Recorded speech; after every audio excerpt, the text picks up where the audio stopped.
Dear student, आज हम RMS value के बारे में डिस्कस करते हैं। इसकी full form root mean square value, ठीक, हिंदी में वर्ग माध्य मूल मान कहते हैं। ठीक, इसको सबसे पहले हम एसी सिग्नल बनाते हैं। एसी सिग्नल में एक पॉजिटिव वैल्यू एक नेगेटिव वैल्यू, ये मैक्सिमम वैल्यू है negative. I1 I2 I3 I4 I5, इसमें पॉजिटिव हाफ साइकिल में I1 I2 I3, ये क्या है, इंस्टैन्टेनियस वैल्यू, तात्क्षणिक मान जिसको बोलते हैं। I4 I5 ये नेगेटिव वैल्यू है, तात्क्षणिक मान ही है। ठीक, अब आरएमएस वैल्यू को दिखाते हैं तो RMS value equal to under root I1 square I2 square I3 square minus I4 I5 upon I5।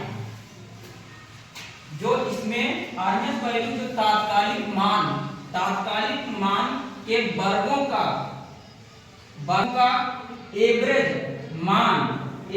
मान का वर्गमूल मान जो होता है उसे आरएमएस वैल्यू कहते हैं। ठीक, आरएमएस वैल्यू हो गया, फिर उसके बाद में आरएमएस वैल्यू को एक तो इस टाइप से डिफाइन किया, फिर RMS value equal to maximum value upon root 2।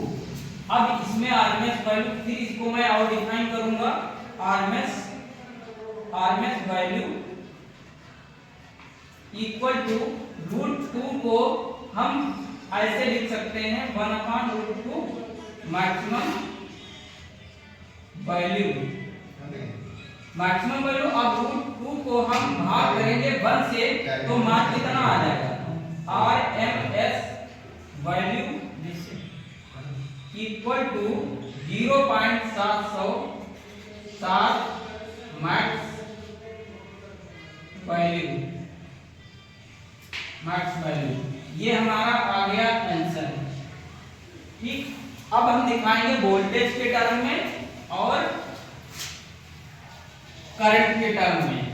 Voltage के टर्म में क्या होता है, वोल्टेज के टर्म में RMS value Vrms equal to होता है 0.707, फिर क्या है V मैक्स लिख देते हैं अपॉन, बस ये लिख दिया। इसमें इसको हम ऐसे भी लिख सकते हैं,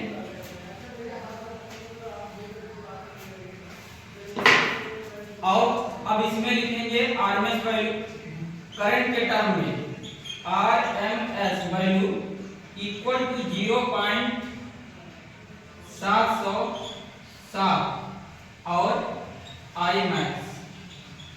ठीक, एक ये वैल्यू हो गई। इसको मैं ऐसे भी लिख सकता हूं बराबर बी वोल्टेज के टर्म में, ये इसको ऐसे भी दर्शा सकता हूं कि बी मैक्स अपॉन रूट 2, ये भी हम दर्शा सकते हैं। जैसे लिख लो फिर से अथवा में, ये V RMS equal to V max upon root 2, या फिर हम लिख सकते हैं अथवा में I RMS equal to I max upon root 2। ये सारी वैल्यू है।